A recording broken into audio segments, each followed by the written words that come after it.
everyone. I hope you're good during lockdown and no one is too fed up with it yet.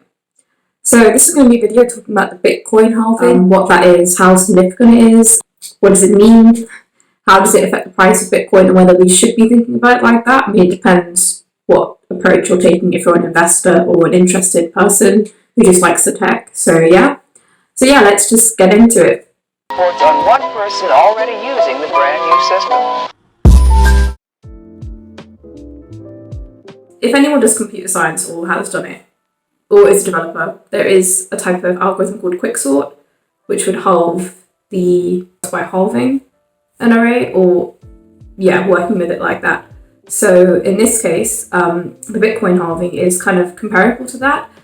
So as you may know, in crypto, any coin, but in this case, Bitcoin is mined by blocks, so block transactions and things. So developers, programmers, or whoever will be receiving block rewards, which is Bitcoin in this scenario, every time they complete a block, solve the code or whatever kind of process it is, and they will be able to receive Bitcoin that way. And the reason why this is a very significant event is because the number of Bitcoins or Bitcoin entering that is cut by half. To clarify, this is only the Bitcoin that miners can win. Obviously, the amount that you can buy isn't restricted, but the theory is less of it being created. So people just buying it should be aware of that. So yeah, I mean, obviously this is a system. Block rewards drive people to participate and trust this currency, which has no government controlling it. So when the supply of Bitcoin obviously lessens, as it's going to happen eventually, what will happen then? I guess the question is what kind of world we'd be living in, because that could be 50 plus years, well, quite a few decades maybe in the future when the supply dwindles. So I think it's not really a massive issue at the moment, but we'll see. So simply put, the block rewards that the miners produce from mining the Bitcoin, they enter the circulation as Bitcoin every 10 minutes, and in this case just halving that amount, so it could go from 12.5 to 6.25. I think the question of halvening and scarcity is quite an interesting one, because obviously Bitcoin is not the only crypto. Nowadays there are so many tokens, so many people are starting their own one up. So I think it's pretty interesting that we are now living in a situation where obviously we've got a global pandemic going on, the stock market's crashing, the economy is collapsing. Also, the price of Bitcoin will affect other cryptocurrencies. This has very often been the case. So that's why I'm always watching it like a hawk in general. What exactly is value when it really comes down to it? Because a lot of people who were disappointed in the Bitcoin price rise, or whatever we want to call it, because it didn't go up a huge amount due to the halvening, are saying, oh, what about gold?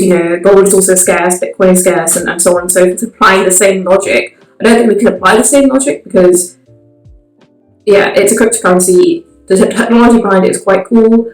I'm not even a Bitcoin fan. I'm more interested in Ethereum, but obviously I'm taking interest in it, and I'm an investor in it in some capacity. So it's like any supply and demand scenario. The supply entering the system, entering circulation, will be cut, but the demand will ideally remain the same or go up. And if it remains the same, the price will anyway go up, because there's less of that product, and in this case less of the Bitcoin. So that's why everyone is quite interested whether they're a Bitcoin fanatic or not. I mean, the UK government is a good example of this. So the Federal Reserve, or the Fed in the US, can sell securities.